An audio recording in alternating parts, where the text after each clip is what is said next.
Vida. No está definida por el tamaño. No se define por la localización o por la necesidad de un ambiente especial. No está definida por un grado de desarrollo o por la capacidad de defenderse. Conocemos sus signos. Es fácil de reconocer, aun a pesar de su pulso silencioso y sus ondas invisibles. Vida. La reconocemos cuando la vemos, pero la reconocemos todavía más cuando se nos va.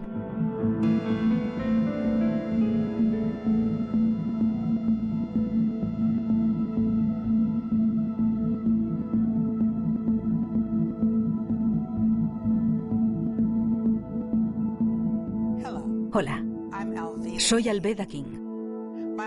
Mi tío, el doctor Martin Luther King Jr., dijo una vez: la injusticia en cualquier parte es una amenaza para la justicia en todas partes. Esta película analiza el aborto y las consecuencias resultantes. Oiremos testimonios de la vida real y comentarios de los expertos a medida que avanzamos en este viaje para explorar lo que sucede en la industria del aborto y cómo las vidas se ven afectadas.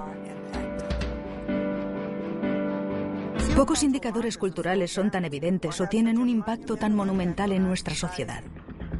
Este fue promovido a través de la explotación de las personas vulnerables en una campaña de mentiras y engaños. Sin pasar por el cauce legislativo del gobierno, esta campaña se promovió fuera de la ley, sin contar con la opinión del pueblo. El tribunal hizo del aborto un derecho de la mujer, una autoridad heredada para gobernar sobre su cuerpo y por encima de la vida propia e independiente que crece dentro de ella. Se emplearon eufemismos para considerar al niño menos que un humano. Esta masacre no fue autorizada bajo la virtud de la autoridad constitucional, sino fuera de ella, en los lugares más oscuros del corazón de los hombres. En efecto, es un derecho de asesinato. Para justificarlo, el tribunal tuvo que ignorar los hechos indiscutibles de la ciencia. Estaba tan claro en 1973 como lo está hoy, como lo estaba a mediados del siglo XIX, cuando las leyes estatales establecieron los estatutos del aborto, modificando la ley común, según la cual el aborto era ilegal, pero solo después de que el bebé comenzara a moverse. Este cambio se produjo tras haberse determinado por la ciencia que la vida humana comienza en la concepción. En 1857, la Asociación Médica Americana declaró: la existencia independiente real del niño como ser vivo antes de nacer es una cuestión de objetividad científica. Pero al darse cuenta de que era un ser humano, pusieron en vigor leyes después de la de 1860. Cuando entendieron la biología, hubo un movimiento en los estados liderado por los médicos para prohibir el aborto. La vida se definió en aquel entonces como un regalo supremo de Dios, un derecho inherente a la naturaleza y a cada individuo, y comenzaba a contemplarse en la ley tan pronto como el bebé se agita en el vientre de su madre. Pero hoy tenemos mejores medios para determinar cuándo comienza la vida. Decían que comenzaba cuando el bebé se movía, pero por supuesto hoy sabemos que comienza en la concepción. El juez Harry Blackman dijo: bien, ni la religión, ni la ciencia, ni los filósofos se ponen de acuerdo sobre cuándo comienza la vida. Por tanto, el tribunal no se va a pronunciar sobre cuándo comienza. En el caso Roe contra Wade, se dijo que basándonos en el estado de desarrollo del conocimiento humano, no sabemos cuándo comienza la vida humana. Bueno, eso es un insulto a la inteligencia. Bueno, este argumento, según el cual no sabemos cuándo comienza la vida, no es un argumento basado en hechos biológicos. Un informe del Senado de los Estados Unidos establece que los médicos, biólogos y otros científicos están de acuerdo en que la concepción marca el inicio de la vida humana, de un ser que está vivo y es miembro de la especie humana. Sobre esto hay un acuerdo abrumador en innumerables informes médicos, biológicos y científicos. Definitivamente no es el cuerpo de la mujer, ya que ahí hay una vida nueva, un nuevo embrión, una nueva existencia de otro ser humano. Ahora bien, si quieres saber si hay un ser humano, no me importa lo que diga la historia del derecho, no me importa lo que digan las leyes, la filosofía o la teología. Como político, lo que quiero saber es lo que dice la ciencia sobre cuándo comienza la vida humana, y eso ya estaba claro en el 73. Había un ser humano desde el primer día. La ignorancia sobre biología en general es asombrosa.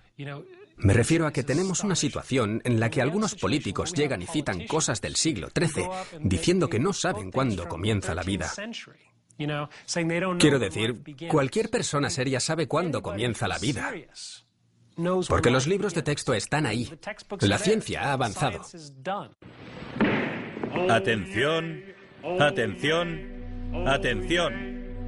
Ruego a todas las personas congregadas ante el Honorable Tribunal Supremo de los Estados Unidos que se acerquen y presten atención, ya que va a dar comienzo la sesión. Dios salve a los Estados Unidos y a este honorable tribunal.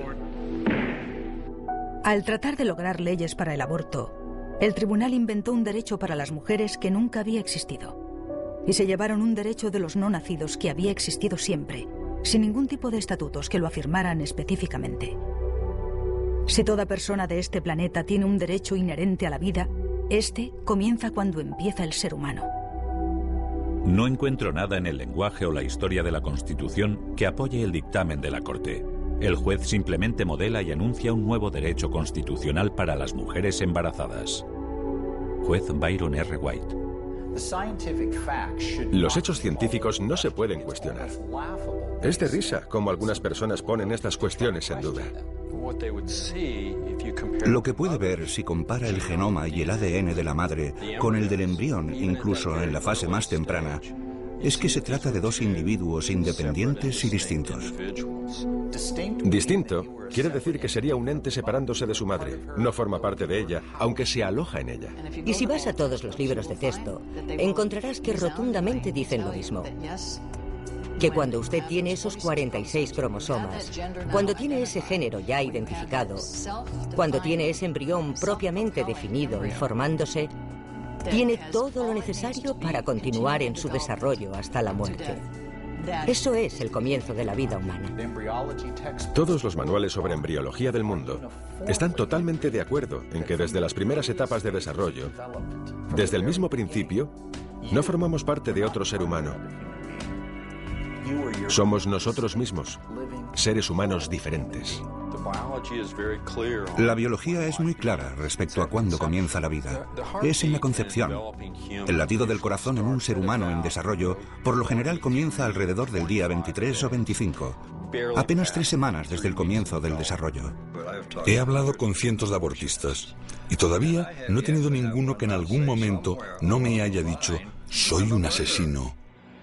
Tony Laventino dijo, soy un asesino a sueldo y algunas personas me pagan por matar a sus hijos. Recuerdo que estaba en la clínica de abortos diciendo a otras mujeres que se trataba de un coágulo de sangre. Luego iba al cuarto de atrás para asegurarme de que el cuerpo estaba formado con tan solo 6 semanas. No son estúpidos. Ellos saben cuándo comienza la vida y saben que el aborto pone fin a esa vida en cualquier etapa. La mayoría de las mujeres no matarían a su hijo si se les dijera, es un ser humano. Tienes el derecho de matarlo, pero es un ser humano cuya vida está siendo eliminada. La mayoría de las mujeres no lo harían. Y tenemos que empezar a usar palabras verdaderas en lugar de utilizar eufemismos para encubrir las cosas. Producto de la concepción. Masa de tejido. Mire, usted es un montón de tejidos. Yo soy una masa, soy 100 kilos de masa de tejido.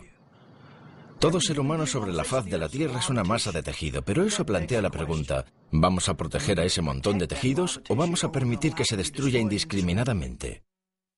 Se supone que el gobierno es el protector de nuestra sociedad, guardián de nuestros derechos inalienables.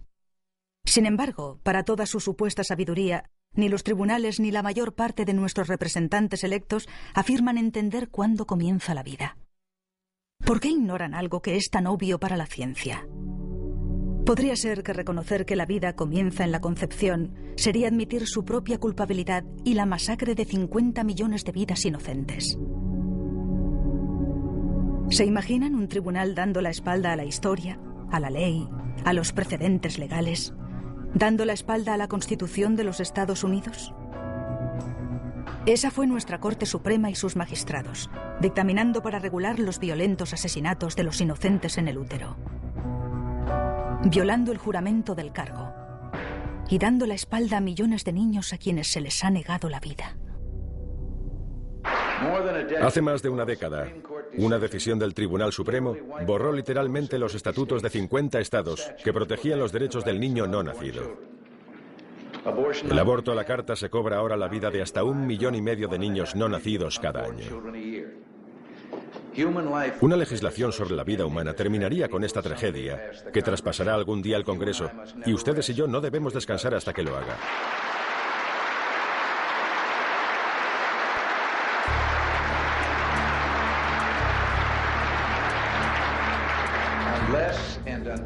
Al menos hasta que pueda ser demostrado que el feto es una entidad viva, con su derecho a la vida, a su libertad y a la búsqueda de su felicidad, y debe ser protegido.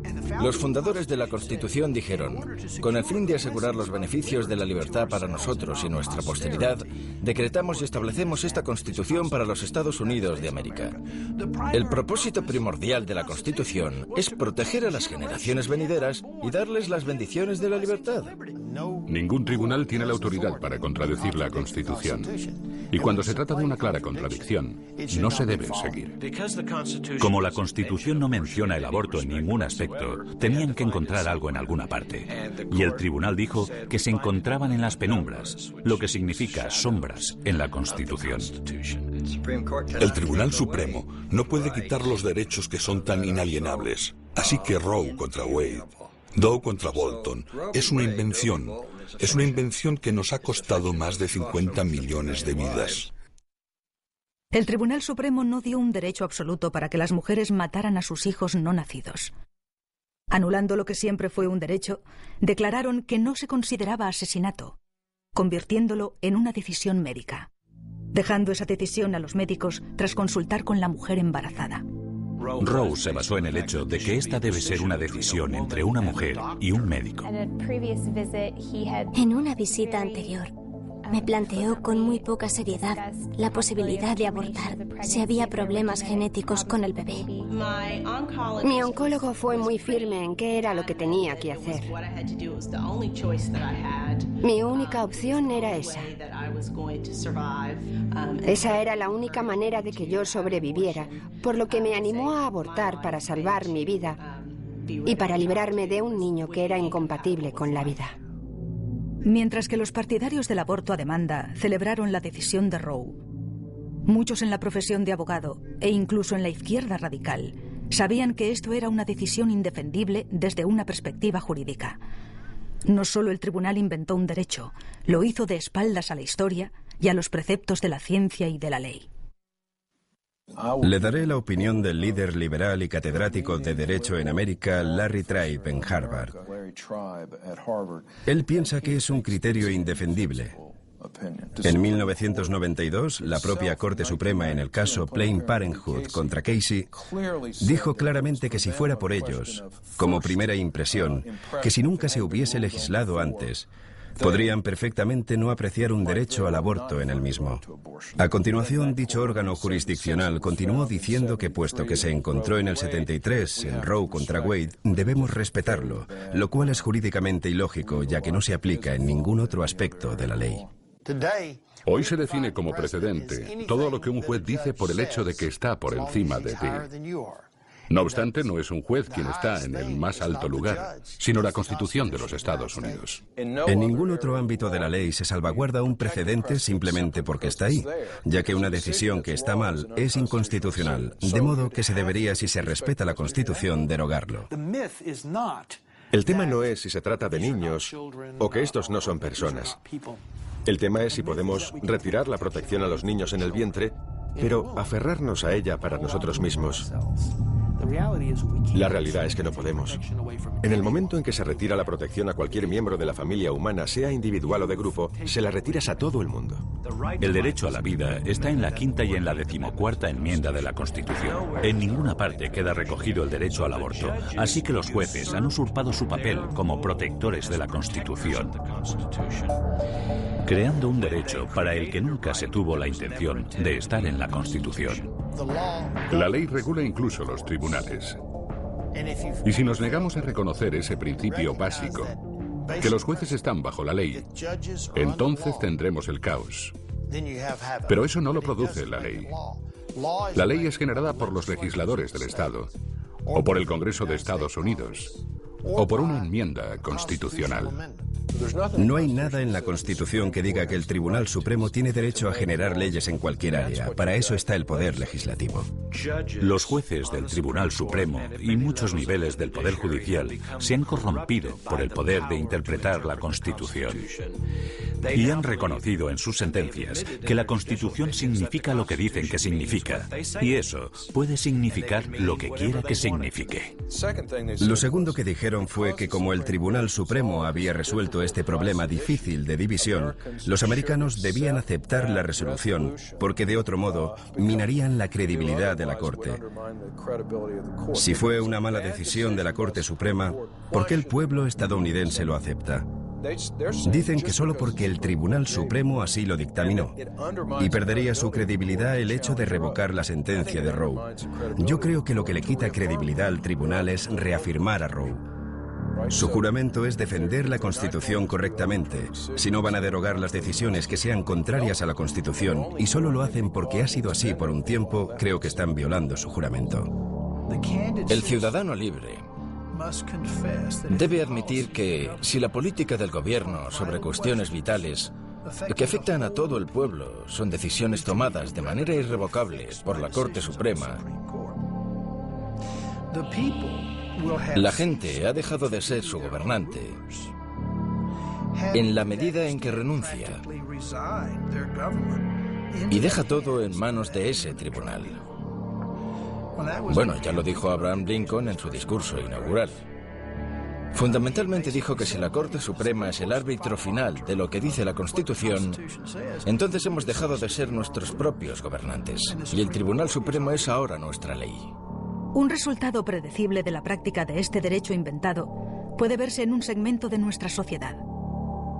Si el aborto continúa y persiste la tendencia actual, la comunidad afroamericana disminuirá rápidamente en la población al no llegar al mínimo de sucesión de 2,1, necesario para mantener una población estable. Con el tiempo, nuestra población se convertirá en políticamente irrelevante. Todo lo que hemos luchado y logrado hasta ahora en nuestra historia solo habrá servido para un efímero momento que marcó la diferencia y tenía algo que decir en el escenario político estadounidense. Silenciados en manos de los abortistas. En los Estados Unidos, desde el caso Roe contra Wade, alrededor del 10% de la raza blanca y el 28% de la raza negra han sido barridos por el aborto. De cada 5 mujeres africanas que quedan embarazadas, 3 eligen abortar. Todos los días, 1.452 abortos son afroamericanos. Los afroamericanos constituyen el 12% de la población y básicamente el 36% de todos los abortos, por lo que están siendo afectados desproporcionadamente. Y el racismo de esto es muy claro. Ellos están teniendo abortos al doble de la velocidad que el resto de la sociedad estadounidense. Esto no ocurre accidentalmente. Las personas que abortan están siendo dirigidas. Después de 35 años de aborto, hemos perdido 14 millones de vidas. Realizamos el 25% de sus otros servicios, pero casi el 45% de los abortos que llevan a cabo. Cada mujer tiene que tener 2,1 hijos para mantener una población estable en un país desarrollado como los Estados Unidos. Por primera vez en 2003, la población de negros estuvo justo por debajo del 2,1 de media. En los próximos años, la población actual comenzará a descender. Como norteamericano negro, sé que la mayoría de la gente considera la esclavitud como lo peor que le ha pasado a América. Pero en virtud del hecho de que estoy viviendo aquí y ahora, sé que el aborto, ciertamente, no me hubiera permitido ese privilegio. Por eso digo que el aborto es lo peor que jamás le ha sucedido a América. Muchas personas consideran que la esclavitud fue el acto más atroz que el gobierno de Estados Unidos jamás ha tolerado. Y sin embargo, otros sabemos que incluso los africanos que fueron traídos en los barcos negreros y perdieron sus vidas, tal vez 1 o 2 millones, sin duda son solo una parte de un grave acto de opresión que continúa hasta hoy. En América, desde el caso Roe contra Wade, 14 millones de niños americanos se han sumado al número de aquellos que fueron oprimidos por su color de la piel y ahora por su edad gestacional. Creo que el mayor fracaso en cuanto al aborto ha sido el liderazgo negro. Estoy terriblemente preocupado de que la Iglesia Negra, nuestros representantes negros del Congreso y nuestras organizaciones sociales como la NAACP han callado sobre esta cuestión. Y como el silencio es consentimiento, tenemos esta horrible realidad de que el liderazgo negro está ayudando a perpetrar el genocidio de su propio pueblo. Nuestras vidas comienzan a terminar el día que guardamos silencio sobre las cosas que importan. Dr. Martin Luther King Jr. El Centro de Planificación Familiar de Georgia está estratégicamente ubicado en el corazón del campus universitario. Todo a su alrededor son edificios de estudiantes y jóvenes estudiantes yendo y viniendo por el campus. La gente a menudo se pregunta por qué los jóvenes tienen relaciones sexuales cada vez más y más temprano. Bueno, no es tan difícil de averiguar. Tenemos los centros de planificación familiar en el centro de sus universidades, no muy lejos de su escuela secundaria, y los jóvenes caminando de un lado a otro.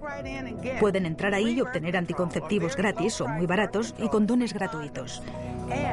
Y cuando los condones no funcionan y los anticonceptivos fallan, pueden ir directamente a abortar. Durante 20 años, las personas han organizado su vida íntima en torno a la disponibilidad del aborto como una vuelta atrás cuando la anticoncepción falla. Planned Parenthood es uno de los mayores distribuidores de anticonceptivos.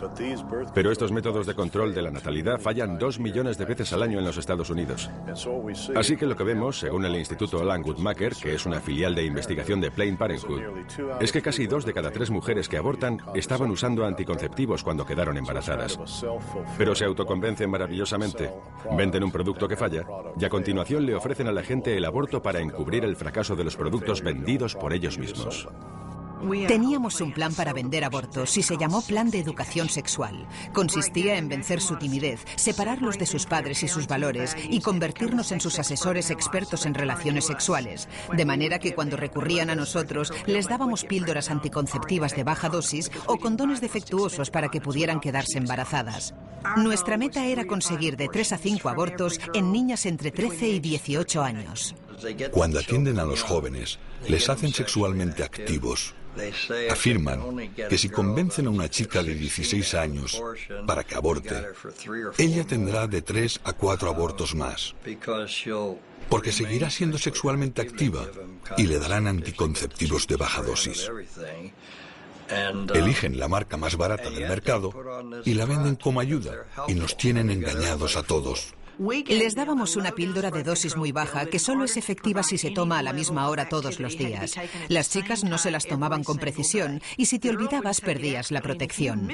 Su actividad sexual iba desde una vez a la semana a 5 o 7 veces por semana. Si ella no tomaba la píldora correctamente, quedaba embarazada. ¿Y qué hacía cuando estaba embarazada? Nos llamaba.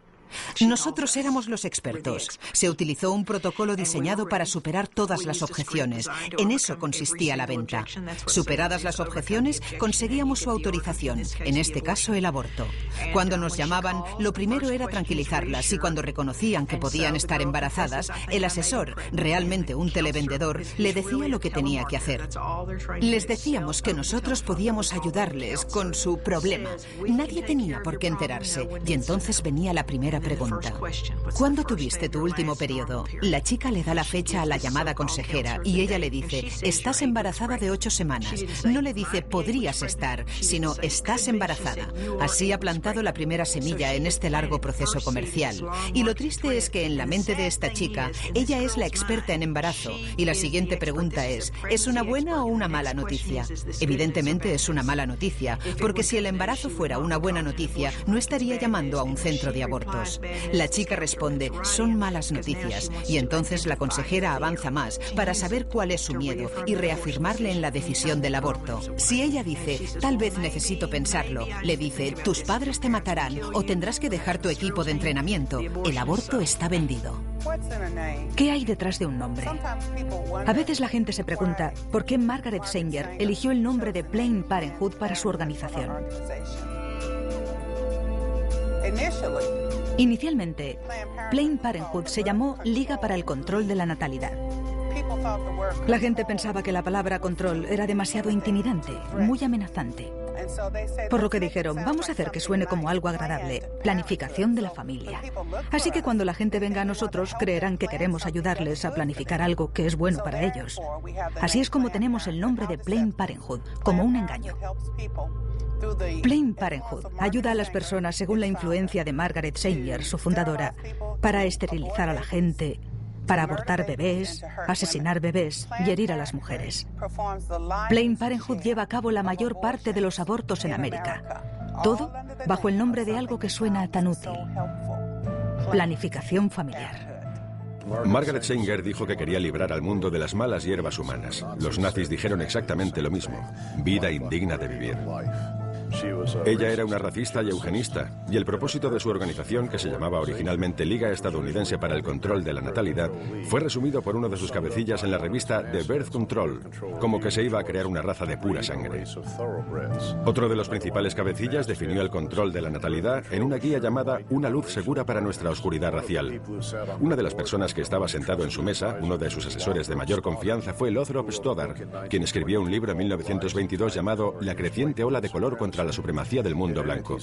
Y en él dijo que los cruces con los negros siempre fueron fatales. Margaret Sanger, cuando empezó la Liga Americana del Control de la Natalidad y más tarde Planned Parenthood, tenía una máxima eugenésica entre comillas: deshacerse de las razas inferiores. Planned Parenthood hoy se niega a admitir que Margaret Sanger era una racista. Queremos hechos, no palabras. Queremos exterminar a la población negra. Y el ministro es el hombre que puede enderezar la idea si alguna vez ocurre que alguno de sus miembros se rebela. Margaret Sanger.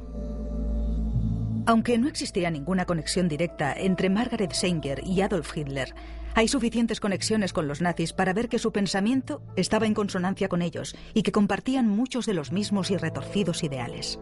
Es poco conocido, pero en los Estados Unidos la esterilización forzada de mujeres pertenecientes a minorías solo se detuvo en 1972. Varios cientos de miles de mujeres fueron esterilizadas contra su voluntad en el marco de la sentencia del caso Buck contra Bell del Tribunal Supremo de 1929. Cuando uno de los magistrados de la Corte Suprema dijo la famosa frase: 3 generaciones de imbéciles son suficientes. El Proyecto Negro se dirigía concretamente a que hubiese gente yendo por todo el sur, convenciendo a los negros para que no tuviesen hijos. Margaret Sanger estaba profundamente involucrada en la eugenesia en los Estados Unidos. Parte de las ideas de los nazis se hicieron fuertes gracias a los eugenistas americanos e ingleses.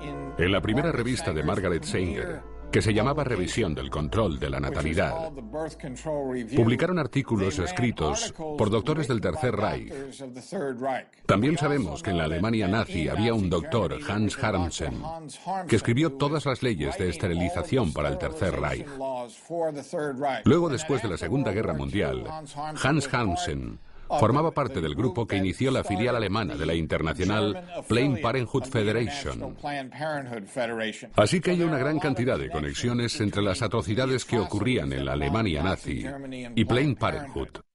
Si bien la esterilización forzada de mujeres negras terminó en 1972, el movimiento eugenésico continuó y tiró abajo las leyes estatales en 1973 con la sentencia de Roe contra Wade.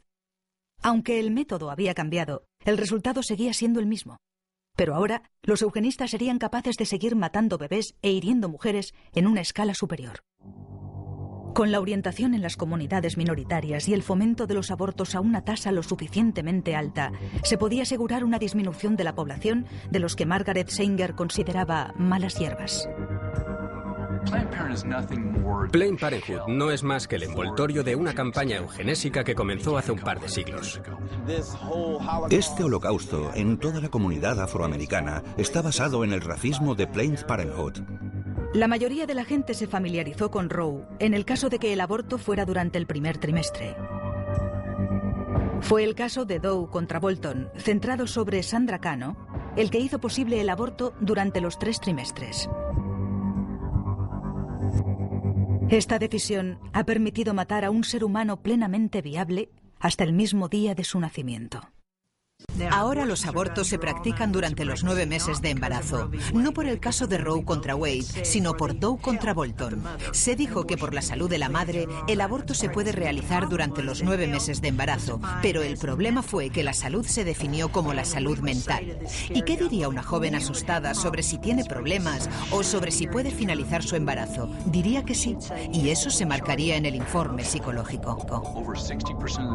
Más del 60% de la gente no creía que los abortos se realizaban pasadas las 20 semanas. Por desgracia, el aborto se ha despenalizado durante todo el camino hasta el momento del nacimiento. Una vez que la protección de la vida fue retirada durante los 9 meses de embarazo, Planned Parenthood aceleró su programa eugenésico mediante la colocación de la mayoría de sus centros abortistas en barrios de minorías. La Federación Americana Planned Parenthood coloca sus abortorios en barrios de minorías y realiza la mayoría de los abortos a mujeres de estas minorías. Sabiendo que no van a conseguir la aprobación de la gente, ni de las legislaturas de la mayoría de los estados, ni del Congreso, quienes tratan de legalizar el aborto se han armado con mentiras y estadísticas falsas. Saltándose las leyes de gobierno, le dieron al tribunal evidencias artificiales. En Naral, habitualmente hacíamos hincapié en el drama de cada caso, no en las estadísticas de masas, pero cuando hablamos de estas últimas, la cifra era siempre de 5.000 a 10.000 muertes al año. Confieso que yo sabía que las cifras eran totalmente falsas, y supongo que los otros también. Dr. Bernard Nathanson, cofundador de Naral. Los números reales antes de la legalización del aborto eran de 40 a 70 mujeres muertas cada año por los abortos en los Estados Unidos. Ahora el problema está en que esos casos fueron muy publicitados y después del caso de Roe contra Wade los tuvieron tapados. Así que creemos que de 50 a 100 mujeres mueren cada año por el llamado aborto seguro y legal, probablemente todavía sin precisar en los Estados Unidos. Los que buscan poner fin a las leyes que protegen a los no nacidos encontraron los peones perfectos para llevar a cabo su cruzada mortal. Mujeres bien preparadas fueron conducidas a atacar a sus hermanas vulnerables. Su manipulación les hizo creer que su apoyo al aborto les haría la vida mucho mejor. Tanto Norma McCorvey como Sandra Cano, cuyos nombres estarán ligados para siempre con el asesinato de los bebés no nacidos, nunca abortaron. Dieron vida a sus hijos, mientras los astutos abogados utilizaban sus nombres para aspirar la vida de millones de niños, también llamados hijos no deseados. Sarah Weddington y Linda Coffey necesitaban una mujer embarazada que firmase los formularios, que firmara en la línea punteada. Yo no soy una persona de sobresaliente, nunca lo fui. Cuando llegué yo, fui como el premio que estaban esperando. Mire, yo era analfabeta, ¿sabe? Yo no era... Yo estaba sola en el mundo. Quiero decir, trataba de vivir cada día.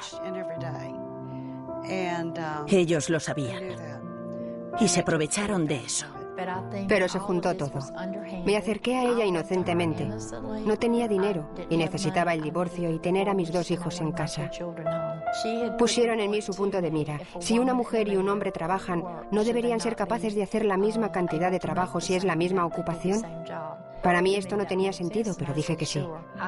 Yo no tenía conocimiento de que esto tenía que ver con el aborto o con el intento de legalizar el aborto. Fui a la oficina de Linda Coffey. Yo trataba de leer lo que firmaba. Y me decían, oh no, no te preocupes por eso. Somos tus amigas, vamos a ayudarte. Nunca tuve que ir a ninguno de los procedimientos judiciales. Lo único que hice fue firmar los papeles que llevó el caso de Roe contra Wade adelante. Si bien estos abogados reclaman el derecho de elegir para las mujeres, ¿dónde está la elección cuando una única opción se ofrece? Esa es la falacia esencial en el llamado derecho a elegir para la mujer. En la mayoría de los casos no es una opción en absoluto. Una decisión tomada sin todos los datos o basada en la desinformación. Otras opciones no son presentadas y la mujer se ve forzada al aborto.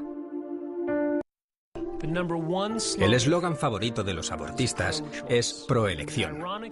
Y lo irónico sobre esta frase es que cuando hablas con las mujeres que han abortado y les preguntas ¿por qué lo hicieron?, el mayor número de respuestas es no tuve otra elección.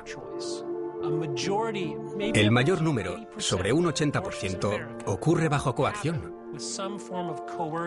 En otras palabras, no es una elección de la mujer. Una tarde, una mujer me llamó y me dijo que quería una cita para su hija para venir a abortar. Le dije, ¿ella quiere abortar? Bueno, ya sabes, ella no quiere, pero no tiene otra elección. Así que fui a un consejero cristiano. Y ella seguía diciéndome que tenía que abortar y que esto no era algo bueno para mí y no iba a ser bueno para mis hijos. Entonces se lo dije a mi novio y a mi madre y luego al resto de mi familia. Todo el mundo de repente, no puedes hacer esto, no puedes hacerlo, no quieres hacer esto no es bueno para los niños, no es bueno para ti, no es bueno para nuestro matrimonio, yo no quiero criar a este niño. Hubieran sido personas que hubieran cambiado las dinámicas de nuestra familia. Y las relaciones que habrían creado habrían cambiado la interactuación con todo el mundo. Pero no están aquí. El aborto no se trata de una elección, se trata de la desesperación. No se trata de gente que aborta por su libertad de elección, se trata de gente que aborta porque sienten que no tienen ni libertad ni elección. A través de conversaciones con él me empujaba al aborto y a continuación me sentía frustrada. Yo sentía que él no se preocupaba por mí, que él estaba pensando, vamos a arreglar esto. Esas fueron exactamente sus palabras, tenemos que arreglar esto. Pero estaba aterrada y en crisis y sentí que no tenía otra opción. Las mujeres son las víctimas. En muchos de estos casos, las mujeres están coaccionadas.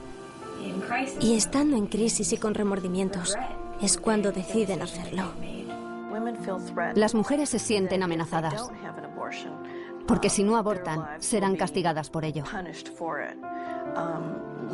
Las historias del novio diciendo, yo te doy los $300 y nuestra relación continuará si abortas. Si decides tener al bebé, ahí está la puerta. Yo salía con un hombre joven y me quedé embarazada. Y las primeras palabras que salieron de su boca fueron, no vas a tenerlo, ¿verdad? Recuerdo que sentí cómo me hundía en mi corazón. Y pensé, no lo tendré. Me sentía muy presionada. En absoluto. No creo que mi elección fuera una elección. Creo que fue, como dije antes, sentía como un ultimátum. Todos me gritaban a mí. Sentía como si me estuvieran gritando a mí. Estaba constantemente insistiendo, hay que matarlo, tienes que abortar, no puedes hacer esto, tienes que ir a la clínica, has de ir rápido. Cada semana que esperas es peor. Vamos, vamos, vamos. Y finalmente no pude soportar todas las presiones. Y cómo supuestamente iba a convertir sus vidas en desgraciadas. Era despiadado. Era como si ni siquiera pudiera pasar un día sin escucharlos. Si no estaban en ese momento hablándome, yo estaba recordando algo que me habían dicho hacía un par de horas. Solo me bombardearon con eso. Así que supongo que tengo que soportar esta carga para que todos los demás puedan estar bien. Con demasiada frecuencia, mediante la coacción, las mujeres llegan a abortar, convencidas de que tienen un problema y que mediante este procedimiento saldrán de él. Por desgracia, el problema no ha hecho más que empezar. Las consecuencias físicas y emocionales de su decisión a menudo son devastadoras. Estas van más allá de los 9 meses que habrían llevado a su bebé, e incluso más tiempo del que tarda un bebé en llegar a la edad adulta. No olvidemos los cambios que se observan en estas chicas entre el antes y el después. Provocar un aborto va directo a la esencia de lo que somos como mujeres y al hecho de que estamos comprometidas a dar vida. La experiencia de un aborto nos deja verdaderamente una huella. Hay algo que le ocurre a la mente de una mujer una vez que pasa lo que yo llamo esa fina línea. El aborto es tan vergonzoso y secreto que muchas mujeres no le dicen a nadie que han tenido un aborto. No dicen nada durante 20, 30, 40, 55 años. A veces hasta su lecho de muerte. Nadie sabe por qué callan hasta traumatizarse. Puede tener consecuencias psicológicas para la mujer a corto o a largo plazo. El mismo Tribunal Supremo dijo en el caso de González contra Carhart que esto no es siempre igual. Hay que tener en cuenta que algunas mujeres tienen consecuencias negativas por el aborto. Ella decía, Bien, estoy bastante segura de que lo que tienes es un trastorno de estrés postraumático por el aborto que tuviste cuando tenías 14 años. Y yo dije, eso es lo que me pasa. Siempre pensé que tenía una gran depresión, o que era bipolar, o todas esas cosas que otros médicos me diagnosticaron. Definitivamente fue mi aborto lo que había causado un trauma emocional grave durante tanto tiempo. Cada vez tenemos más hombres y mujeres que han sufrido abortos, hablando de ello y dando testimonio del dolor y la desesperación que el aborto les ha provocado. Dan testimonio del hecho de que el aborto no solo no solucionó sus problemas, sino que creó más. Su testimonio hace imposible que cuando otros lo escuchan queden indiferentes. Escuchar la voz de mujeres que han abortado es positivo para otras. Lo que hemos intentado contar durante décadas, ahora lo cuentan esas voces, que el aborto es algo malo. Las mujeres luego llegan a lamentarlo profundamente. Sufren años de pesadillas y ansiedad, y un dolor y una angustia increíble. ¿Por qué tantas mujeres como yo tienen sueños sobre sus hijos? Especialmente en mi caso, en el que no pensé en él como en un hijo, pero he tenido pesadillas y sueños sobre hijos. Conozco a un montón de mujeres que han sufrido pesadillas, oyendo bebés que lloran en la noche, incapaces de relacionarse con el resto de los niños. El temor a ser descubierta. ¿Qué pasaría si la gente supiera lo que he hecho? Cuando la gente cree que eres una mujer piadosa, no tienen ni idea de que has matado a 4 personas. La aflicción y la pena a veces casi me entierran. Después salí de allí y me fui a casa. Supongo que eran las hormonas o lo que sea que haga aflorar las emociones. Realmente ya había pasado todo y solo recuerdo arrinconarme y tirar de mi pelo rizado pensando, no me lo puedo creer, no puedo creer que haya hecho esto. En lugar de pasar 9 meses en crisis por un embarazo, he pasado por cerca de 20 años de infierno en la tierra.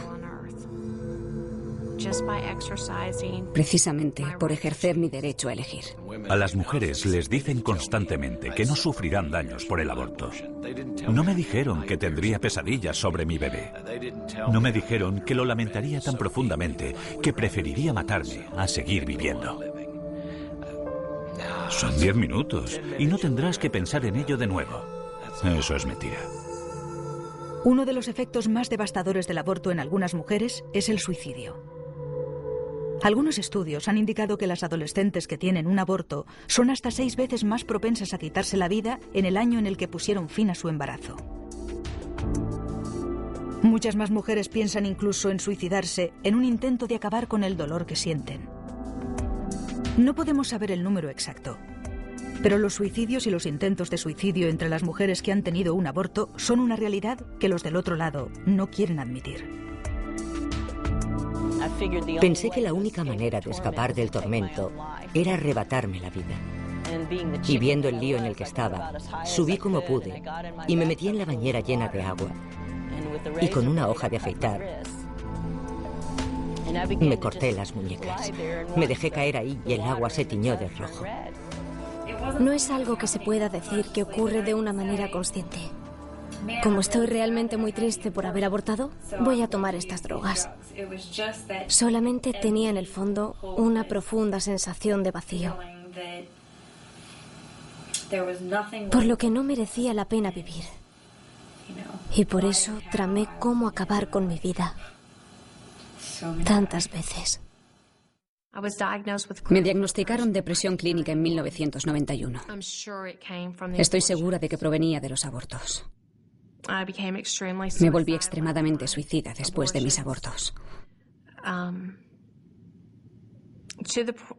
Hasta el punto que he tratado de quitarme la vida un par de veces. Vino una chica de 12 años mascando chicle y con aspecto despreocupado. Abortó. Volvió 2 semanas después para su chequeo. No salía de la habitación. Abrimos la puerta y allí estaba. Se había cortado las venas con un trozo de vidrio. 12 años de edad. Pero todas tenemos ese momento en el que nos damos cuenta de que somos madres y que matamos a nuestros hijos. Es nauseabundo, te sientes fatal. Raramente se les advierte. Rara vez se cuenta a las mujeres la historia completa de dónde se están metiendo cuando autorizan a un abortista a matar al bebé dentro de ellas. aunque conocen las consecuencias y los efectos posteriores como el cáncer de mama y otros traumas femeninos. Incluso si solo afectara a la mitad de las mujeres o un cuarto de las mujeres, ¿no sería mejor dejar que sepa en lo que les puede afectar su elección? ¿No sería apropiado hacerles saber todos los riesgos potenciales? Los gobiernos advierten sobre otros peligros. Cada paquete de cigarrillos, cada bebida alcohólica, todo envase de medicamentos lleva una advertencia con los riesgos potenciales para la salud. ¿Por qué no una advertencia sobre algo que cambiará la vida, algo que pone en peligro la vida como un aborto? Son evidentes un montón de consecuencias físicas y psicológicas. Hubo un gran estudio de Nueva Zelanda sobre las consecuencias a largo plazo. El aborto puede tener consecuencias a largo plazo sobre la mujer e incluso afectar a su fertilidad. Muchas mujeres se vuelven estériles o sufren problemas con sus órganos femeninos y terminamos teniendo que practicarles una histerectomía completa. Nunca podrán concebir más hijos. A una de nuestras pacientes, la fuerte potencia de la máquina de aspiración del aborto le causó el colapso de las trompas de falopio y nunca pudo tener más hijos. El aborto es una cirugía y conlleva importantes riesgos. A diferencia de las cirugías que salvan la vida o alivian el sufrimiento, el aborto es una cirugía elegida por conveniencia que rara vez se lleva a cabo para salvar la vida de la madre. Yo no estuve durante la intervención, pero entré al final y nunca he visto tanta sangre. Había sangre por todas partes. La llevamos a la sala de recuperación y empapó la cama. Tuvimos que cambiársela un par de veces. Su presión arterial no era constante y el médico se marchó. Estaba muy preocupada por ella y traté de decírselo a él, pero su novio quería llevársela a casa. Su presión se estabilizó un poco, pero yo creía que no era suficiente. Tenía la sensación de que algo no iba bien. A las 10 se marcharon. El novio dijo que si ocurría algo, que me llamaría inmediatamente.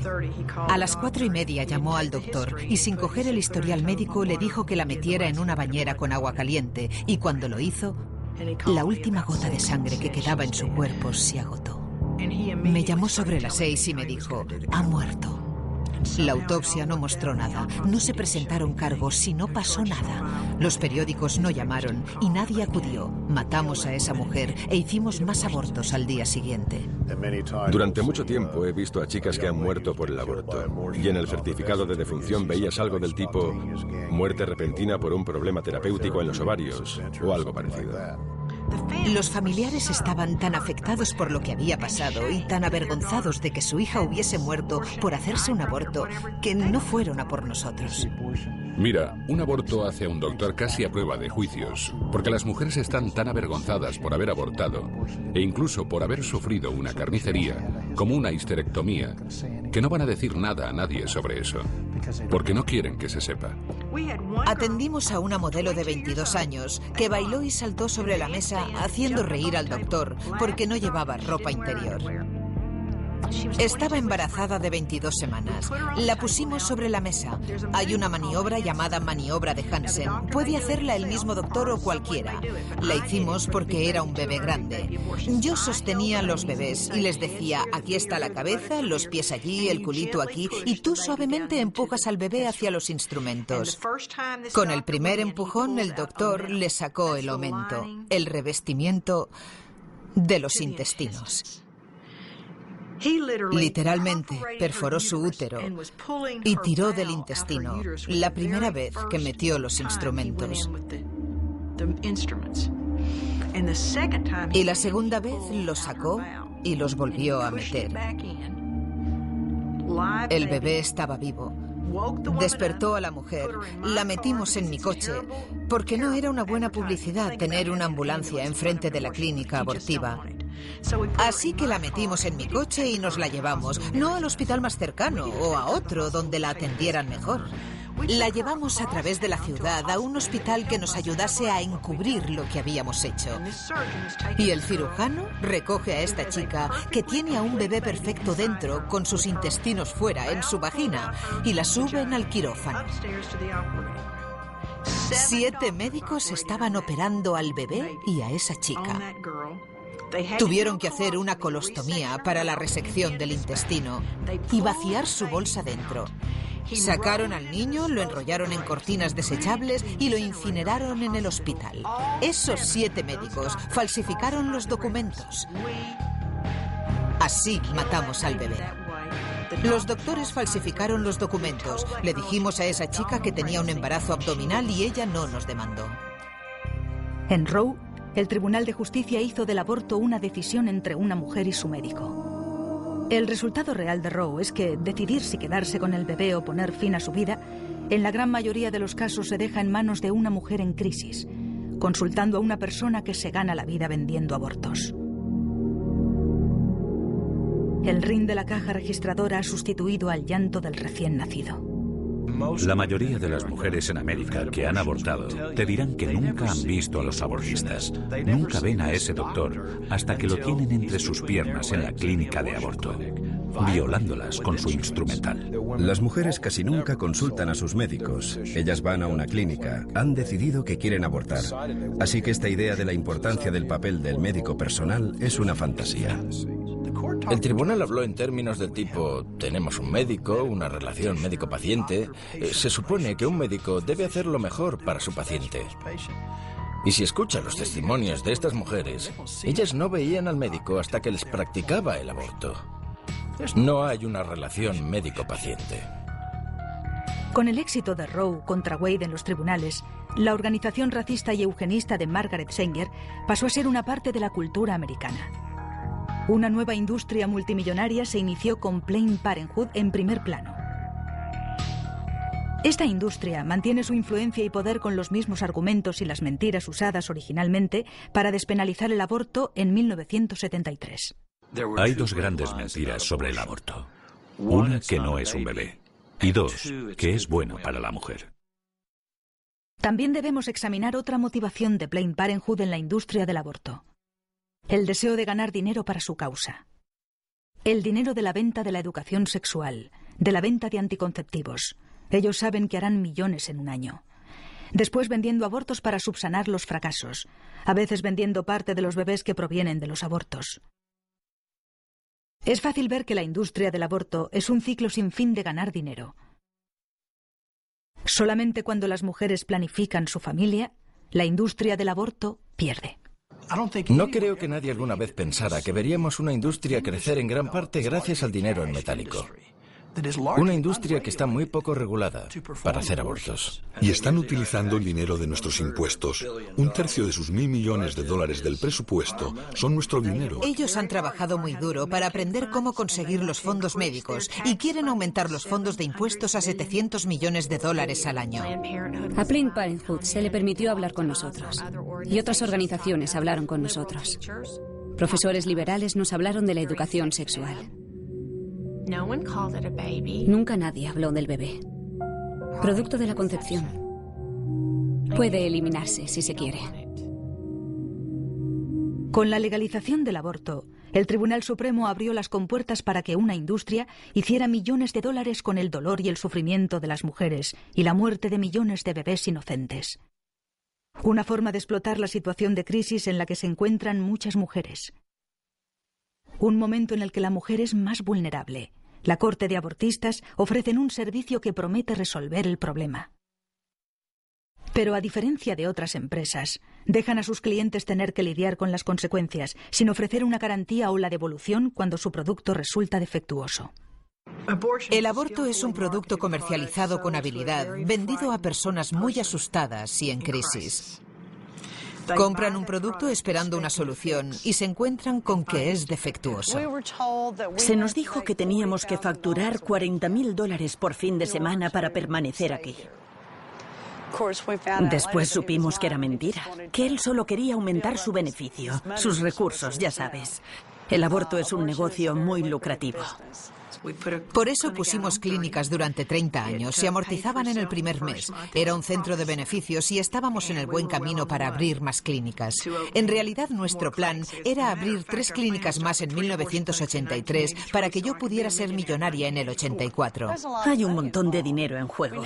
Nosotros nunca aceptábamos cheques personales. Aceptábamos tarjetas de crédito, pero a regañadientes. Siempre alentábamos a las mujeres a llevar dinero en efectivo. ¿Y eso por qué? Bueno, no hay que declarar el dinero en efectivo, amigo. Llegaban para trabajar 2 o 3 horas y hacer de 20 a 30 abortos, coger su dinero e irse. No les importaba si el instrumental estaba limpio o si estaba frío. Solo querían coger su dinero y marcharse para continuar su día. Había unos recibos en cada formulario. Recogían los recibos de cada aborto y los traían a la oficina para hacer balance. Les pagábamos en efectivo sin ningún tipo de documento de impuestos. Pero estoy segura de que la gente que se gana la vida matando a niños no lo declara a Hacienda, ¿no crees? Nunca sabremos a ciencia cierta cuánto dinero genera, porque la industria del aborto se esconde detrás de las faldas de sus pacientes en lo que se denomina privacidad médica. Cuando una organización gana millones y millones de dólares practicando abortos, y a veces en una comunidad hay un propietario único que tiene el monopolio sobre el mismo, ¿por qué no promover entonces más abortos si más abortos significan más dinero? Más dinero significa que pueden volver a las arcas del gobierno, como en el caso de Planned Parenthood, y decir, mira todo lo bueno que estamos haciendo, y pueden pedir más dinero al gobierno. Planned Parenthood se está expandiendo ahora. Se están construyendo gigantescos abortorios anticipándose a la socialización de la medicina, porque tienen la esperanza de que si un demócrata se convierte en presidente de los Estados Unidos, habrá una medicina pública y podrán cobrar entre $1.000 y $1.500 por aborto, incluso durante el primer trimestre, y que todos serán pagados por el gobierno. El abortista tiene un interés económico en que la mujer aborte porque se le paga por hacer ese aborto. No se le paga si no lo hace. Entonces, ¿qué cree usted que él va a aconsejarle? Sabíamos cuántas personas, cuántas llamadas teníamos y qué porcentaje se llegaba a realizar. Y sus argumentos se basaban en ese porcentaje de abortos completados. Y llegaron las primas y se podía hacer mucho dinero con eso. Si ayudar a las mujeres fuera la esencia de la industria del aborto, el servicio de llamadas para acabar con la vida de los bebés se ofrecería por mucho menos dinero, pues normalmente son caros. Las clínicas podrían seguir en el negocio y obtener beneficios. Pero esto no es así. El abortista y el abortorio prosperan aprovechándose de las mujeres en crisis. Muy pronto ya no se trataba de vender abortos a otras mujeres, se trataba de dinero. Vi la posibilidad de hacer mucho dinero. Contestaba el teléfono en mi casa por la noche porque no podía permitirme perder un aborto. Solo les dejábamos ver si sus test de embarazo se volvían positivo o negativo y teníamos en la pared un gráfico que mostraba cómo son el test positivo y el negativo. Si era positivo, nuestra gente estaba preparada para cogerla del brazo y apretarla. Si veías que estaba confundida, apenada porque se acababa de enterar de que estaba embarazada, si estaba preocupada, la cogías del brazo y le apretabas consiguiendo su atención y le decías, si dispones de dinero nos encargamos ahora mismo. Me hicieron una prueba de embarazo. Me dijeron que era positiva y me preguntaron si tenía dinero. Me dijeron que si no lo tenía ese día tendría que volver y me costaría más dinero porque estaba justo en el punto de la semana 13. Sabíamos que si ella volvía a su casa y lo hablaba, podrían apoyarle y ayudarle y decirle que abortar no era la respuesta. Pero si ella rectificaba en ese momento, la atendíamos. Sin embargo, un porcentaje de las pruebas de embarazo eran negativas. No todas daban positivo. Y no olvide que cuesta el mismo dinero hacérselo a una no embarazada que a una embarazada. Así que si el test daba negativo, teníamos una técnica de venta diferente. Le decíamos, la prueba da negativa, pero este test no es suficientemente sensible para detectar un embarazo de poco tiempo. Puede que estés embarazada, aunque esta prueba dé negativo. Y si quieres, podemos saberlo con seguridad hoy mismo. Nos decía que bien, que quería hacerse la otra prueba. Nos limitábamos a hacerle una ecografía. Y como si se la hiciéramos a cualquier hombre, mujer o niño, podíamos encontrar un embarazo. Solo hay que encontrar una mancha y todos tenemos alguna mancha en el abdomen. Esa chica no sabe cómo es un útero embarazado o no, por lo que únicamente hay que encontrar una mancha en el abdomen. Le dices, mira, aquí está, estás embarazada. Ella se conmociona, la coges del brazo y le dices, mira, si tienes dinero podemos hacernos cargo esta misma noche. Sabemos de una chica de 16 años que le dijeron que estaba embarazada. Le hicieron el aborto. Tú no ves lo que te hacen. No había ningún bebé y ella se suicidó. En la investigación cogimos sus papeles y no había progesterona. No estaba embarazada. Me refiero a los estudios que hay que muestran que el aborto es malo para la salud de la mujer, la salud física y emocional. Sin embargo, esos estudios siguen acallándose, siguen siendo cuestionados, continúan enterrándose. Es un hecho que hay una gran cantidad de dinero obtenido por la industria del aborto. El dinero que están recibiendo los políticos de Naral y Now, ya sabe, diferentes asociaciones abortistas, Planned Parenthood, Mary Stopes International. Es decir, es dinero que financia las campañas y apoya a los candidatos. Y así, ellos no pueden hablar contra el dinero. No hablan contra ellos. El aborto tiene consecuencias de gran alcance que aquellos que sacan provecho de esto no quieren que las mujeres sepan. En un momento en que esperamos de nuestro gobierno que garantice nuestra seguridad, ¿por qué el gobierno ha sido tan lento para regular una industria que ha perjudicado a un número incalculable de sus pacientes? Esta elección no solo afecta a la mujer, afecta al padre, afecta a la familia entera. Toda la familia está involucrada. Ella siempre había querido una hermana mayor, aunque era hija única. Y cuando tuvo 8 años, se enteró de que yo debía tener un hijo más mayor. Era alguien que no estaba en su vida. Se fue. Me preguntó, ¿dónde está el bebé? Y yo tuve que explicarle con 8 años qué era el aborto. Bueno, a ver si lo ha entendido. Se paró frente a mí y me dijo, tenías 16 años, estabas embarazada y mataste a tu bebé. Tuve que mirarle a los ojos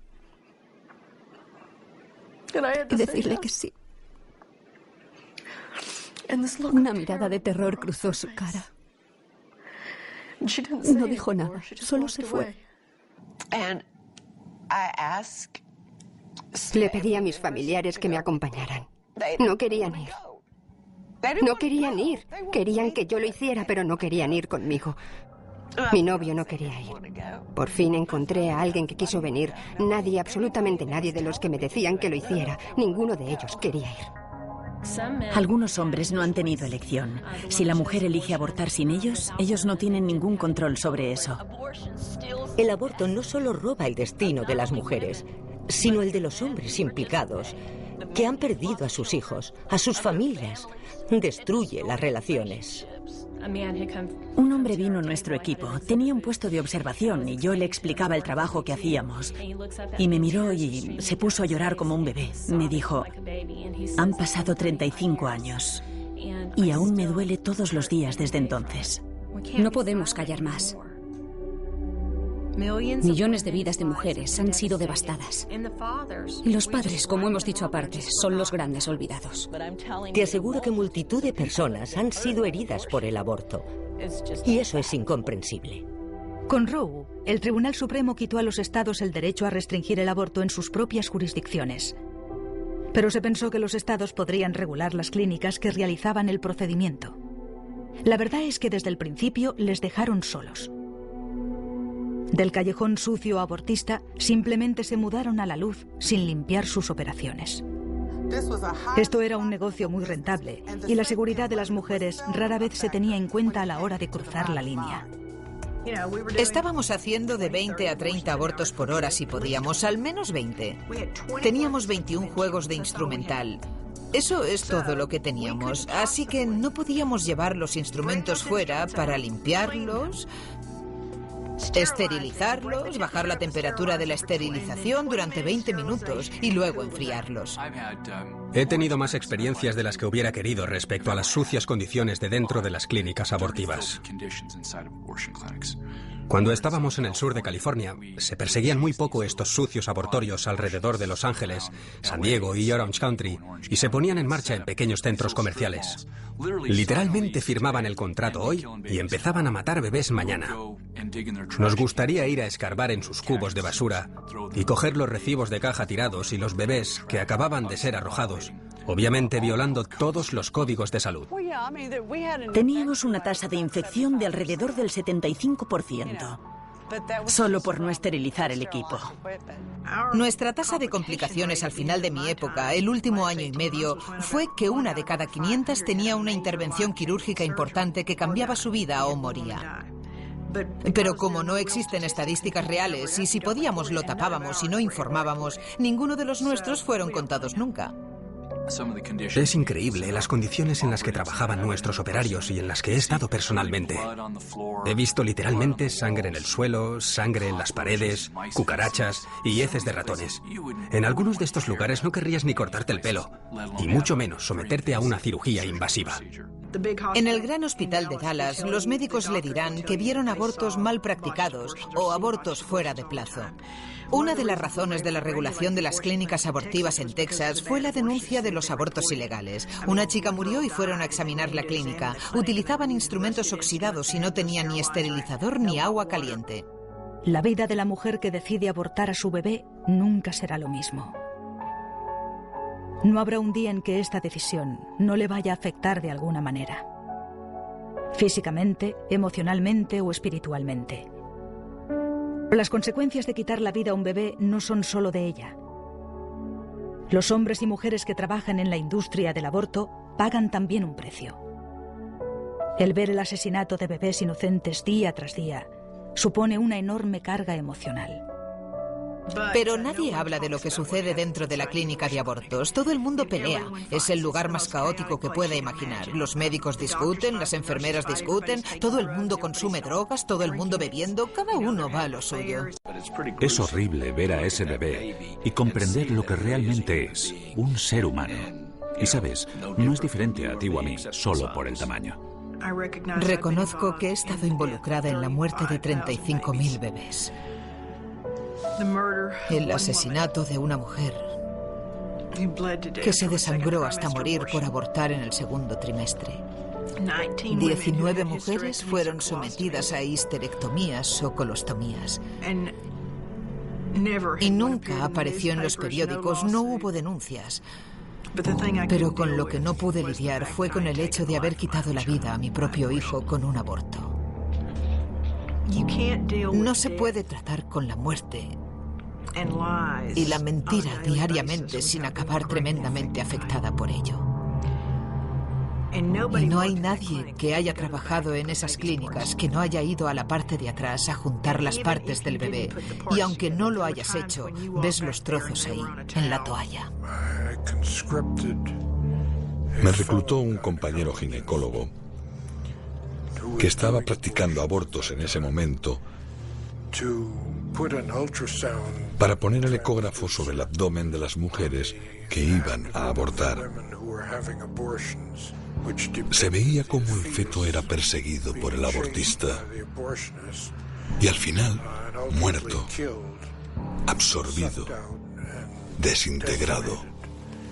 Yo ya sabía que algo no iba bien. Durante ese proceso de 5 días, desde que me insertaron los dilatadores para ampliar el cuello del útero para que dilatase lentamente durante esos 5 días. Sobre el tercer día, estaba recostada sobre la mesa de examen y mi bebé comenzó a patalear mucho.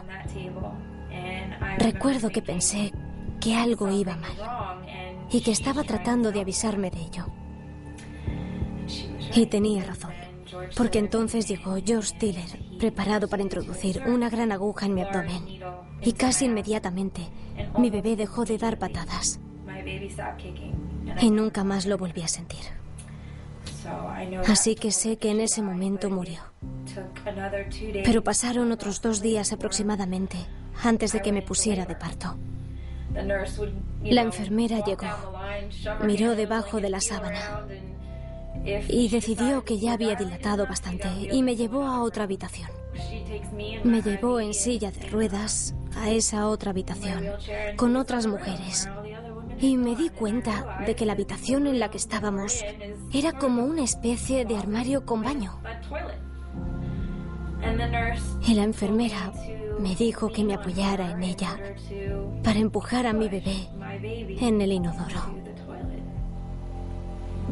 El bebé ya estaba muerto en ese momento. Pero es tan vergonzoso y repugnante lo que hacemos con estos niños. Es muy doloroso. Tengo un bebé en el cielo y me parece tan horrible haberle dejado en un baño. El resultado fue una cinta de un feto siendo atacado por el abortista desde abajo. mientras filmábamos desde arriba.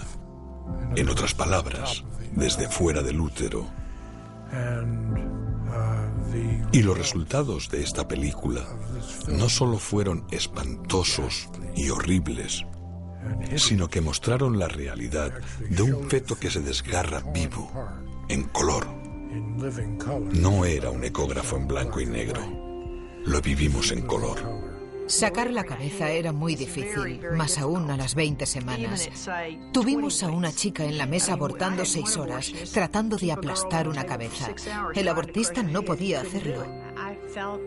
Me sentía arrancando partes de mi cuerpo. He pasado los últimos 20 años tratando de no recordarlo, pero lo hago. Nadie sabe lo que sucede en las clínicas de abortos.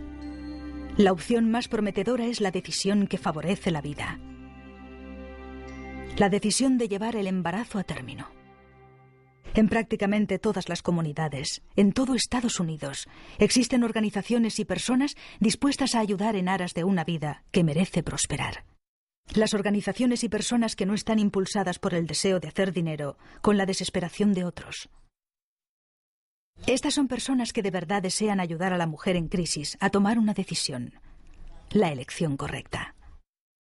Todos los días, en todo este país, gente de todos los ámbitos de la vida y de todos los estatus sociales y económicos gritan desde sus corazones para poner fin a la anarquía y a la falta de humanidad que es el aborto.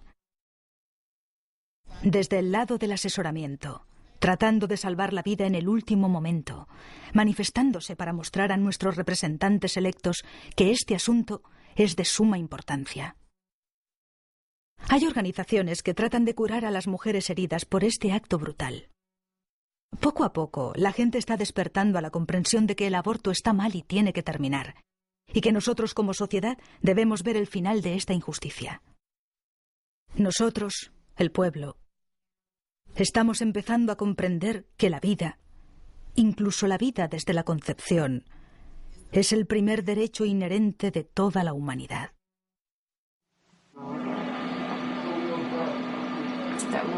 Justo aquí, el latido del corazón.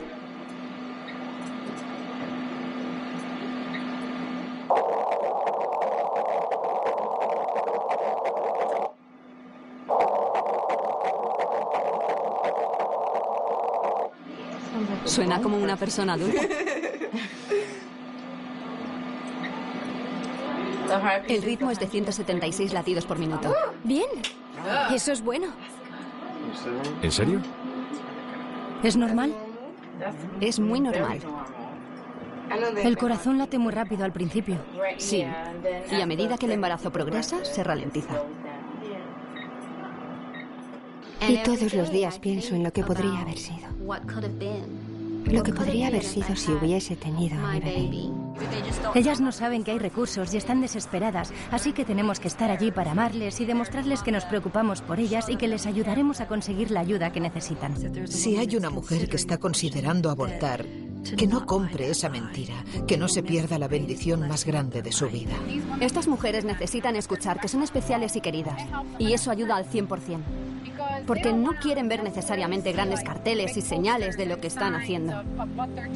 Ellas saben que está mal, lo saben. Quieren saber que son amadas y que hay esperanza.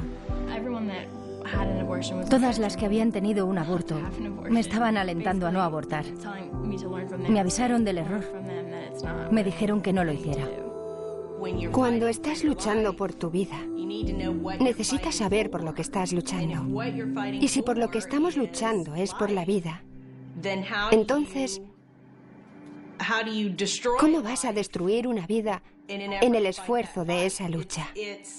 Es hipócrita. ¿Sabe? Estoy luchando muy duro para salvarme a mí misma. ¿Voy a matar a otra persona para conseguir eso? Cuando comparto lo que he hecho, tengo la esperanza de que pueda llegar a una mujer con la verdad sobre el aborto, para que no haga la misma elección que hice yo, que ella no compre la mentira. Una vez que sanas del aborto, todas las cuestiones de tu vida se evaporan, se esfuman, se resuelven. Tenía que dejarlo ir. Tenía que dejar que Dios me perdonara. Y una vez lo hice, una vez que realmente le puse un rostro a este asunto, no he vuelto a tener problemas con la depresión. Fue casi una decisión exclusiva de la madre, y básicamente era como si el niño ni siquiera importase. Es solamente un asunto de salud de la madre al 100%. Sabíamos que habíamos hecho lo correcto a pesar de todo. Y ella, en el momento que nació, respondió completamente como un bebé recién nacido. No hay ninguna razón para pensar que pueda pasar algo después. Estoy embarazada, de 2 meses y medio. Si lo mira en términos de continuidad, yo sé que a los científicos nos gusta dividir. Y por supuesto nosotros dividimos las cosas en categorías diferentes, porque así es como lo vemos. Esa es la mejor manera de considerar los hechos científicos que estamos encontrando. Pero el hecho no cambia la entidad genética, que ya tiene un género que continuará hasta la muerte. Lamentablemente creo que si en algún momento uno de sus padres me hubiera pedido que no abortara, me habría quedado definitivamente ese bebé. Yo llevé mi bebé a término y lo di en adopción. Y estoy feliz por lo que hice. El aborto es la explotación máxima de las mujeres. Y nada de lo que están discutiendo es la realidad. La discusión comenzará realmente cuando se levante la tapadera de este tema. Y cuando se sepa la verdad sobre lo que el aborto hace a las mujeres, por no hablar de niños no nacidos o de bebés muertos, se acabará.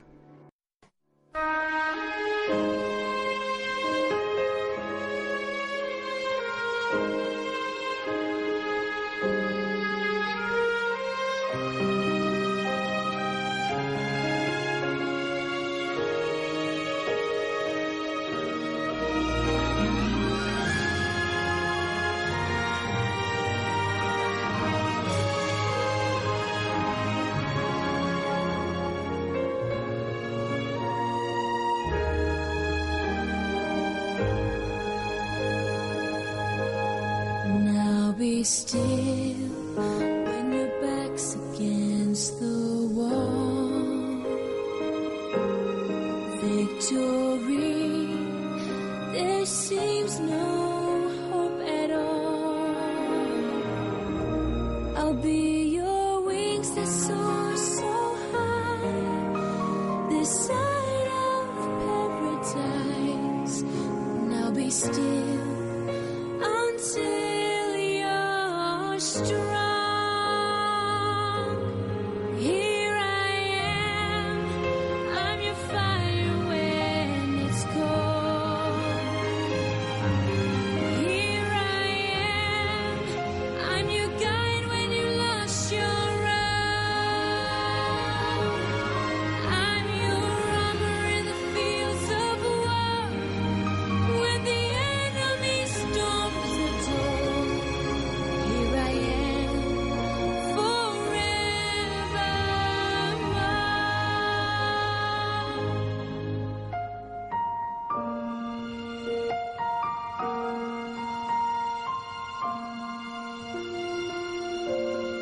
Take my hand when shadows hide your way. Take my hand, there'll come a brighter day.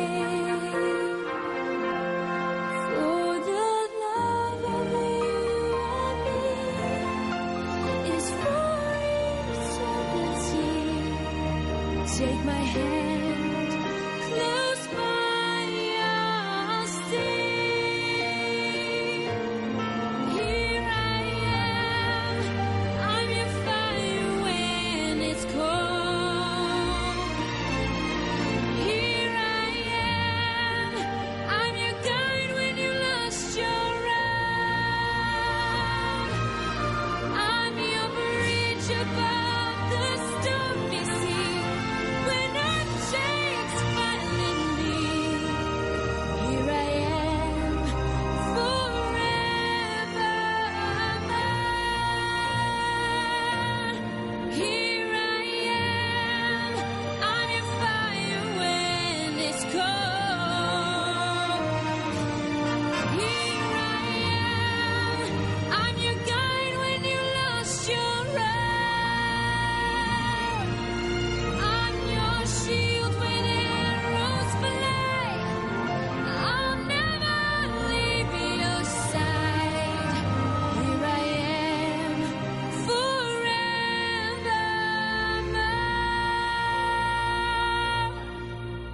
Here I